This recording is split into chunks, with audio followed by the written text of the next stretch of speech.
Hello guys, good morning all of you. Welcome to डी टोल में आपका स्वागत है। मैं धर्मेंद्र सिंह हाजिर हूँ आज 1 और 2 सितंबर के करंट अफेयर लेके।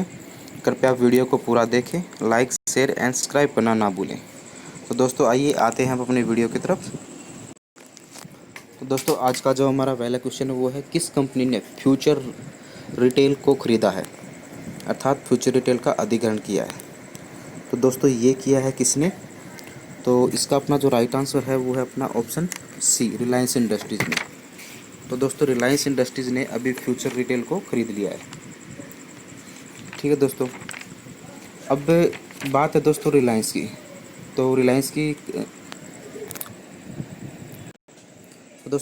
की जो स्थापना हुई थी वो कब हुई थी? वो हुई थी हमारी 3 मई 1973 को। और इसका हेडक्वार्टर कहाँ है दोस्तों? तो ये है मुंबई के अंदर। ठीक है दोस्तों, और इसके चेयरमैन और एमडी कौन है? मुकेश अंबानी। अभी दोस्तों कुछ टाइम से जो रिलायंस है वो काफ़ी नंबर इंडिया में टॉप 1 पे चल रही है, रिलायंस इंडस्ट्रीज़। क्योंकि अभी काफ़ी टाइम से हुआ ये है कि फेसबुक और भी काफ़ी विदेश की जो कंपनियां हैं उन्होंने इसके अंदर अपनी हिस्सेदारी खरीद ली है। तो इस वजह से रिलायंस इंडस्ट्रीज अब काफ़ी टॉप पे चल रही है। ठीक है दोस्तों, अब आते हैं अपने क्वेश्चन नंबर 2 पे। औसत मजदूरी की वैश्विक रैंकिंग में भारत का कौन सा स्थान है? तो दोस्तों जो एवरेज वेजेज है उसमें जो वैश्विक जो ग्लोबल रैंकिंग है उसमें भारत का कौन सा स्थान है दोस्तों? तो इससे अपना जो राइट आंसर है ऑप्शन डी, 72वां। तो उसमें भारत का 72वां स्थान है। अब दोस्तों ये सबसे पहले ये जानते हैं इसको जारी कौन करता है। ये जो ग्लोबल रैंकिंग है वैश्विक, इसको जारी करता है इंटरनेशनल ई कॉमर्स कंपनी। ठीक है दोस्तों, picodi.com ये इसको जारी करता है। और दोस्तों भारत की रैंकिंग तो इसमें क्या, 72वीं। और जो फर्स्ट थर्ड है 3 है दोस्तों, वो कौन कौन है? तो दोस्तों पहले टॉप पे आता है कौन? स्विट्जरलैंड। और सेकंड पे आता है लग्जमबर्ग। और थर्ड पे है अपना अमेरिका। ठीक है दोस्तों, ये टोटल हो गए हमारे टॉप 3। अब आते हैं दोस्तों अपने क्वेश्चन नंबर 3 पे। भारत सरकार ने राजीव गांधी खेल रत्न पुरस्कार की राशि बढ़ाकर कितनी कर दी है? तो दोस्तों अभी ये राशि बढ़ा के कितनी कर दी है? पहले दोस्तों जो राजीव गांधी खेल रत्न पुरस्कार है इसकी जो अमाउंट थी पहले थी 7.5 लाख रुपए, लेकिन अब बढ़ा के इसको कितना कर दिया है? 25 लाख। तो अपना जो राइट आंसर है ऑप्शन डी। और जो खेल रत्न पुरस्कार है, जो खेल जगत में ये सबसे श्रेष्ठ पुरस्कार, सबसे बड़ा पुरस्कार है। इसके बाद ही बाकी के जो पुरस्कार होते हैं, अर्जुन, द्रोणा, बाकी जो 2-3 पुरस्कार, तो वो इसके बाद आते हैं। ये सबसे बड़ा पुरस्कार है खेल जगत के अंदर। ठीक है दोस्तों, और अभी जो लेटेस्ट में दोस्तों जो अभी जिनको ये राजीव गांधी खेल रत्न पुरस्कार मिला है, रोहित शर्मा है और 4 और हैं अदर से। ठीक है दोस्तों, एक रानी रामपाल है हॉकी की जो हमारी खिलाड़ी है, और रोहित शर्मा है, एक बबीता फोगाट जी हैं जो कुश्ती से रिलेटेड हैं। तो इस तरह के है जो इस बार के जो अर्जुन पुरस्कार जो मिला था, जो जिसको जो राजीव गांधी खेल रत्न पुरस्कार मिला है वो थे। अब दोस्तों ये तो राजीव गांधी खेल की है। अब जो बाकी और पुरस्कार हैं दोस्तों उनकी भी अमाउंट बढ़ा दी है। जैसे अर्जुन पुरस्कार है उसकी राशि पहले थी 5 लाख, अब कितनी कर दी है? 15 लाख, सीधा 3 गुना। और द्रोणाचार्य पुरस्कार जो लाइफ टाइम आता है वो है 5 लाख था, अब 15 लाख कर दिया है। एक द्रोणाचार्य पुरस्कार आता है रेगुलर, वो 5 लाख था, अब 10 लाख कर दिया गया। एक मेजर ध्यानचंद पुरस्कार है वो 5 लाख से 10 लाख कर दिया गया। ठीक है दोस्तों, अब आते हैं अपने क्वेश्चन नंबर 4 पे। किस राज्य सरकार ने YSR संपूर्ण न्यूट्रिशन योजना को लॉन्च किया है? तो दोस्तों ये संपूर्ण न्यूट्रिशन योजना किसने लॉन्च की है दोस्तों? तो ये की है दोस्तों आंध्र प्रदेश। इसका जो अपना राइट आंसर है ऑप्शन ए, आंध्र प्रदेश। ठीक है दोस्तों, और दोस्तों जो मेन इसको करने का उद्देश्य क्या है?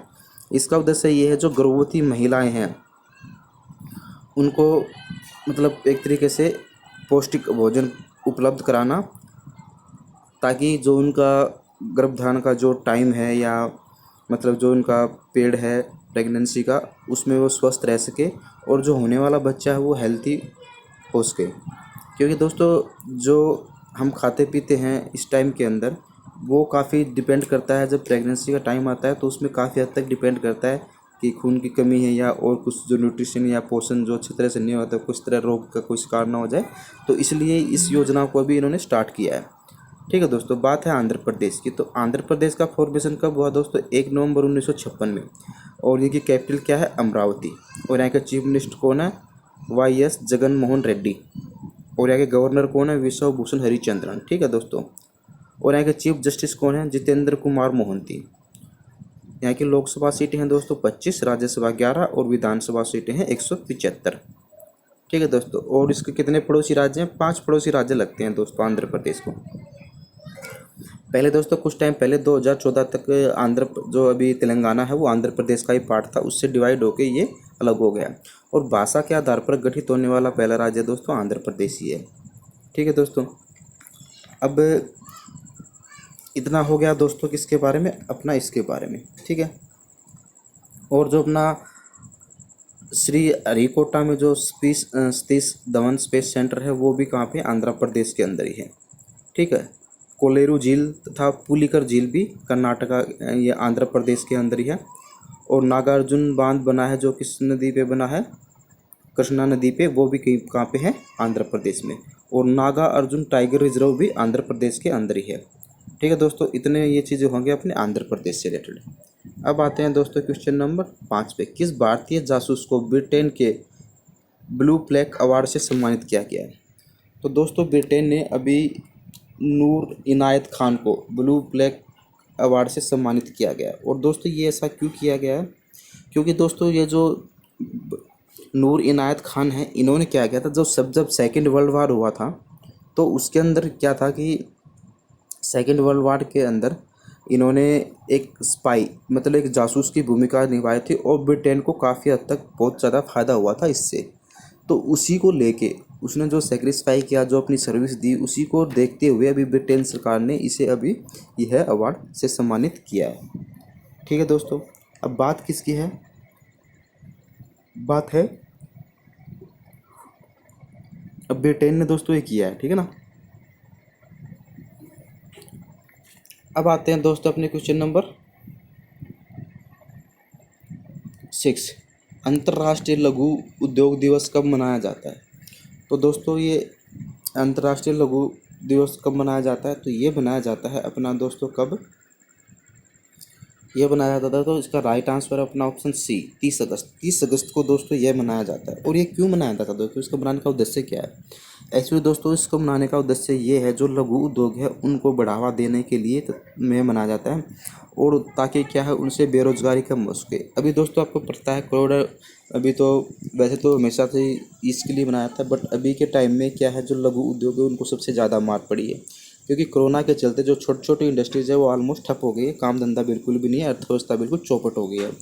तो ऐसे में क्या है कि जो लघु उद्योग है वही जो आम जीवन मतलब आम लोगों की पकड़ में यहीं जाते हैं। इन्हीं से लोगों का ज़्यादातर रोज़मर्रा की ज़िंदगी है या काम धंधा जो है मोस्टली क्या है, छोटे छोटे धंधों से ही चलते हैं। जैसे चौपाटी वाला है या फिर रेडी वाला है, इस तरह की जो चीज़ें होती हैं, फेरी वाला है। तो ये छोटे छोटे मतलब छोटे स्मॉल धंधे हैं, इनसे काफ़ी मतलब इंडिया की मोस्टली पॉपुलेशन क्या है, बहुत सी पॉपुलेशन यही चीज़ें करती हैं। तो उसी को देखते हुए यह दिन मनाया जाता है। ठीक है। अब आते हैं अपने क्वेश्चन नंबर 7 पे। हाल ही में भारत का पहला अंतर्राष्ट्रीय महिला व्यापार केंद्र कहाँ स्थापित किया गया है? तो दोस्तों ये कहाँ स्थापित किया गया है अंतर्राष्ट्रीय महिला व्यापार केंद्र? तो दोस्तों ये किया गया है अपने ऑप्शन केरला। केरला के अंदर दोस्तों ये पहला महिला व्यापार केंद्र स्थापित किया गया। अब बात है केरला की। तो केरला के दोस्तों कैपिटल क्या है? त्रिवेंद्रपुरम। चीफ मिनिस्टर कौन है? पिनरई विजयन। और गवर्नर कौन है? आरिफ मोहम्मद खान। ठीक है। ये हो गया दोस्तों अपना इतना। अब आते हैं दोस्तों अपने किस पे, केरला के लिए थोड़ी सी और भी चीज़ें जान लेते हैं।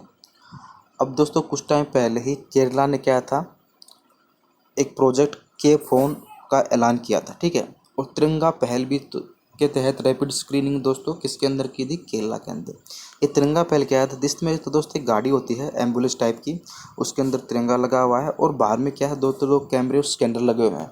अंदर बैठ के क्या है, जो कोविड-19 के मरीज हैं उनकी वो स्क्रीनिंग कर सकते थे इसके थ्रू।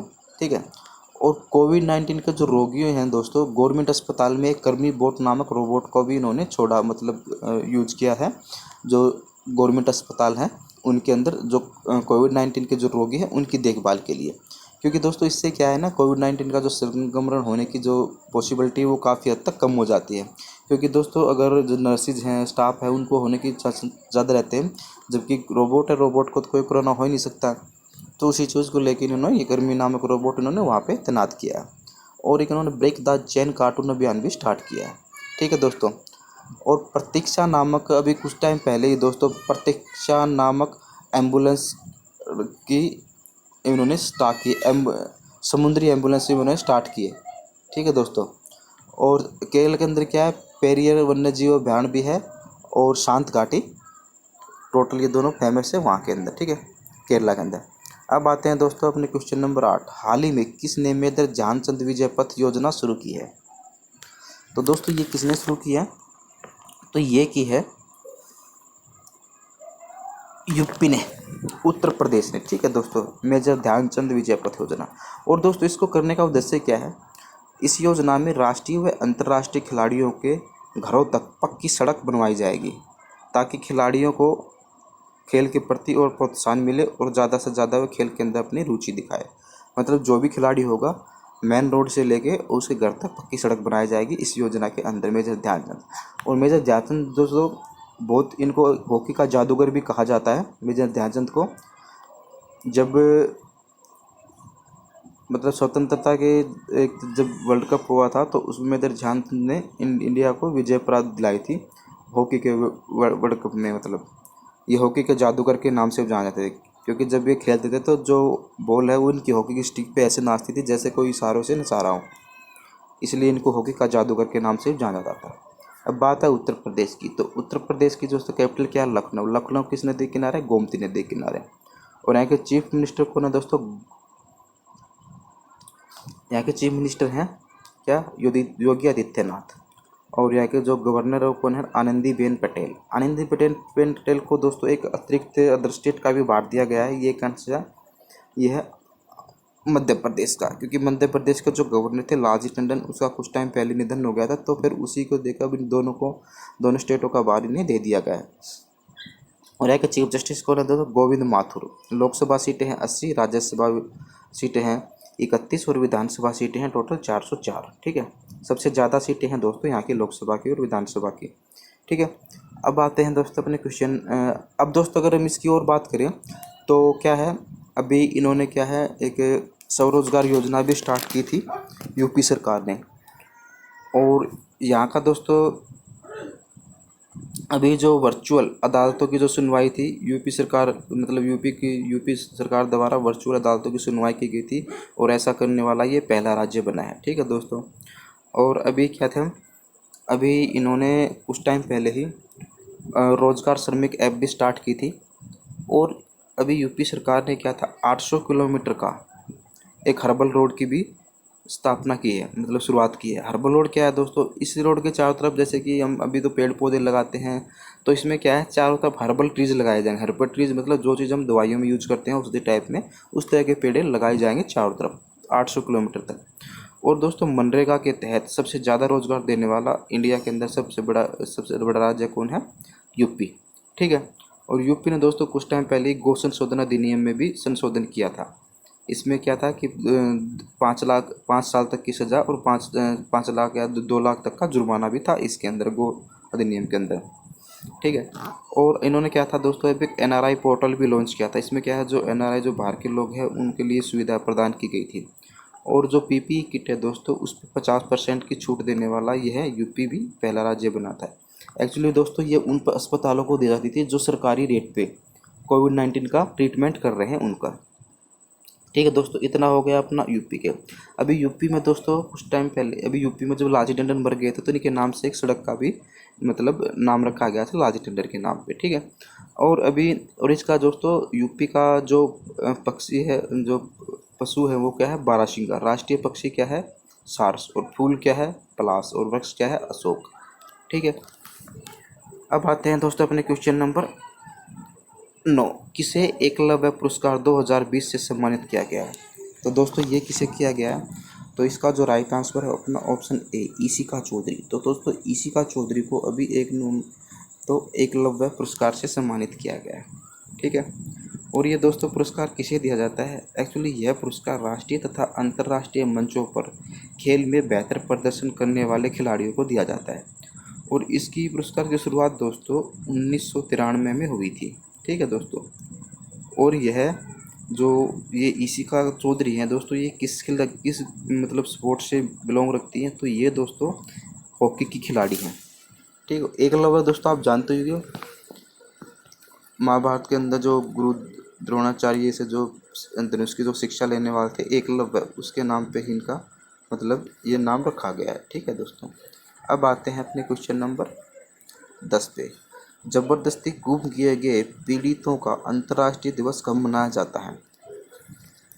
तो दोस्तों ये मनाया जाता है कब? 30 अगस्त को। जबरदस्ती पीड़ितों का मतलब है दोस्तों जो मतलब किडनैप कर लिए जाते हैं या ज़बरदस्ती जिन्हें किडनैप कर कहीं और कहीं भेज दिया जाता है और जो गुम हो जाते हैं जिन्हें की कोई मालूमात ही नहीं पड़ती, तो उनके लिए बनाया जाता है दोस्तों ये 30 अगस्त को। ठीक है दोस्तों। और इस दिवस को मनाने का उद्देश्य ये है कि दोस्तों कि जो अपहरण किए गए लोग हैं उनके प्रति लोगों को जागरूक करना तथा उनके प्रति चिंता व्यक्त करना।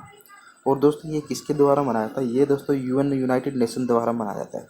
अब दोस्तों बात यूनाइटेड नेशन की, तो यूनाइटेड नेशन की स्थापना कब हुई दोस्तों? 24 अक्टूबर 1945 को। और 24 अक्टूबर को दोस्तों यूनाइटेड नेशन डे भी मनाया जाता है।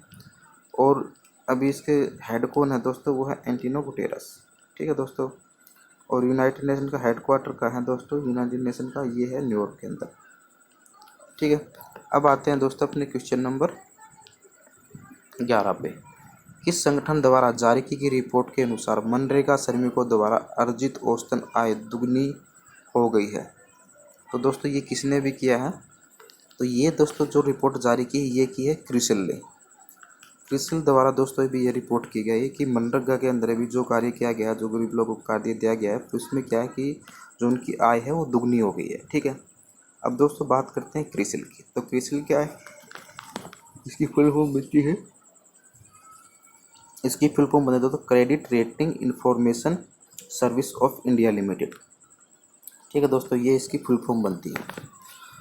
एक्चुअली दोस्तों एक क्रिसिल है क्या? यह एक वैश्विक विश्लेषणात्मक कंपनी है जो रेटिंग, अनुसंधान और जोखिम और नीति सलाहकार सेवाएं प्रदान करती है। ठीक है दोस्तों। और इसका फॉर्मेशन कब हुआ दोस्तों? इसका फॉर्मेशन हुआ 1987 में। हेडक्वार्टर का है मुंबई में। MD एंड CEO कौन है? आशु सुसे। ठीक है। अब आते हैं दोस्तों अपने क्वेश्चन नंबर 12 पे। किस देश ने भारत के ग्रामीण किसानों को जोड़ने के लिए कृषि व्यापार मंच एग्रीकोटा की शुरुआत की है? तो दोस्तों ये एग्रीकोटा की शुरुआत किसने की है? तो दोस्तों ये की है UAE ने, यूनाइटेड स्टेट अमीरात। ठीक है। तो UAE संयुक्त अरब अमीरात बोलते हैं जिसको। अब ये क्या है दोस्तों एग्रीकोटा? एक्चुअली इसमें क्या है, जो किसान है इंडिया के, उनको आर्थिक मदद की जाएगी, उनको पैसे से मदद की जाएगी ताकि वह अपना जो जीवन यापन है या अपनी जो एग्रीकल्चर है उसको ज़्यादा से ज़्यादा बढ़ा सके या काम कर सके। ठीक है दोस्तों। और बात है अब UAE की, तो संयुक्त अरब अमीरात। और इसकी दोस्तों कैपिटल क्या है? Abu Dhabi. करेंसी क्या है? UAE दिरहम। और यहाँ के जो राष्ट्रपति हैं वो है शेख खलीफा बिन जायद अल नहाद। ठीक है दोस्तों। और दुबई में दोस्तों किसका हेडक्वार्टर है? ये है इसमें ICC का, ICC मतलब का इंटरनेशनल क्रिकेट काउंसिल, इसका हेडक्वार्टर दुबई के अंदर है, UAE के अंदर। ठीक है। और दोस्तों दुनिया का जो सबसे बड़ी इमारत है बुर्ज खलीफा जो दुबई में है वो भी UAE के अंदर है, जिसकी कुल हाइट कितनी है? 829.8 मीटर। यह UAE में स्थित है। ठीक है। इतना हो गया दोस्तों UAE का। अब आते हैं अपने क्वेश्चन नंबर 30 पे। किस देश ने is my doing business index के प्रकाशन पर रोक लगा दी है? तो दोस्तों ये किसने रोक लगाई है अभी? तो ये लगाई है दोस्तों वर्ल्ड बैंक ने। तो वर्ल्ड बैंक ने अभी इसके प्रकाशन पे इज माई डूइंग बिजनेस पे रोक लगा दी है। अब बात है वर्ल्ड बैंक की। तो वर्ल्ड बैंक का दोस्तों फॉर्मेशन कब हुआ? ये हुआ जुलाई 1944 में। हेडक्वार्टर कहाँ है? Washington DC। ये कहाँ है? USA के अंदर होता है। और इसके MD एंड CEO कौन है? अंशुला दास। ठीक है। अंशुलकांत। और ये कहाँ से, इंडिया से बिलोंग रखती हैं। और इसके अध्यक्ष कौन है, डेविड मालपास। ठीक है दोस्तों, अब आते हैं अपने क्वेश्चन नंबर 14 पे। हाल ही में बेल्जियम ग्रांड प्रिक्स 2020 का खिताब किसने जीता है? तो दोस्तों ये भी किसने जीता है, तो ये जीता था दोस्तों लुइस हैमिल्टन। तो दोस्तों अगर और पूरे इन मतलब पूरे ईयर्स के अंदर जो ग्रांड प्रिक्स हैं, जो मतलब गाड़ियों की जो रेस होती है, उसके टोटल के 14 या 13 कुछ ऐसे ग्रांड प्रिक्स होते हैं पूरे साल में। ठीक है दोस्तों, और इसके अंदर अभी जो फिलहाल की है उसमें जो लुइस हैमिल्टन है, इस साल सबसे ज़्यादा ग्रांड प्रिक्स इन्हें जीते हैं। मोस्टली तो अभी हुए ही नहीं कोविड-19 कांड, बट अब धीरे धीरे क्या है ये हो रहे हैं। तो इसमें अभी लुइस हैमिल्टन ने ये बेल्जियम ग्रांड प्रिक्स जीता है। इसमें क्या होता है दोस्तों, जितने भी जो ड्राइवर हैं वो काम लेते हैं कि अलग अलग जो गाड़ियाँ होती हैं स्पोर्ट्स की, उनको प्रेजेंट करते हैं। अर्थात कोई मर्सिडीज़ का है, तो कोई बेंज का है, कोई फरारी का है, ऐसे अलग अलग होते हैं। ठीक है दोस्तों, तो लुइस हैमिल्टन है, ये मर्सिडीज़ के वो हैं। और ये कहाँ से बिलोंग करते हैं, ये करते हैं कहाँ से दोस्तों, ये इंग्लैंड से बिलोंग करते हैं। ठीक है, अब दोस्तों बात है बेल्जियम की। तो बेल्जियम की कैपिटल क्या है दोस्तों, बेल्जियम क्या है, ये यूरोप महाद्वीप में है। ये बिल्कुल क्या है, ब्रिटेन और फ्रांस से बिल्कुल टच में है। ठीक है, और इसकी कैपिटल क्या है, ब्रुसेल्स। हेडक्वार्टर इसमें दोस्तों ब्रुसेल्स से किसका हेडक्वार्टर, नाटो का। ठीक है दोस्तों, और फीफा रैंकिंग में सबसे टॉप पे कौन था, अभी बेल्जियम था। फीफा क्या है, फुटबॉल एसोसिएशन, ये फुटबॉल एसोसिएशन है दोस्तों, फीफा को बोलते हैं। ठीक है, और ब्रिटिश, और दोस्तों ये क्या है, ब्रिटिश।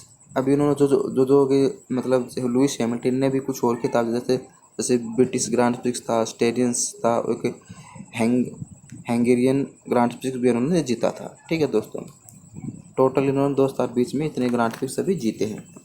अब आते हैं अपने क्वेश्चन नंबर, हाल ही में ऑनलाइन शतरंज ग्रैंड ओलंपियाड 2020 किस देश ने जीती है? तो दोस्तों ये किसने जीती है, तो ये जीती है दोस्तों, अपना जो राइट ऑप्शन होगा ऑप्शन डी, इंडिया और रशिया दोनों ने संयुक्त रूप से जीती है। अब दोस्तों आप सोच रहे हैं कि संयुक्त रूप से क्या है, एक्चुअली क्या था दोस्तों, जब इनका मैच चल रहा था उसका जो इंटरनेट है कनेक्शन वो फेल हो गया था। तो उसके चलते क्या था, ये मैच हो नहीं पाया था, और इनको संयुक्त रूप से दोनों को विजेता घोषित कर दिया गया था इसमें। ठीक है, इसलिए दोनों को इसके किया गया था। ठीक है दोस्तों, और इसको आयोजित कौन करता है दोस्तों, इसको आयोजित करता है इंटरनेशनल चेस फेडरेशन द्वारा ये आयोजित किया जाता है। ठीक है, तो दोस्तों आज का हमारा सेशन ये समाप्त होता है। आशा है आपको वीडियो पसंद आए। कृपया वीडियो को ज़्यादा से ज़्यादा लाइक शेयर एंड सब्सक्राइब करना ना भूलें। कल फिर मिलेंगे नई वीडियो, तब तक के लिए गुड बाय, जय हिंद।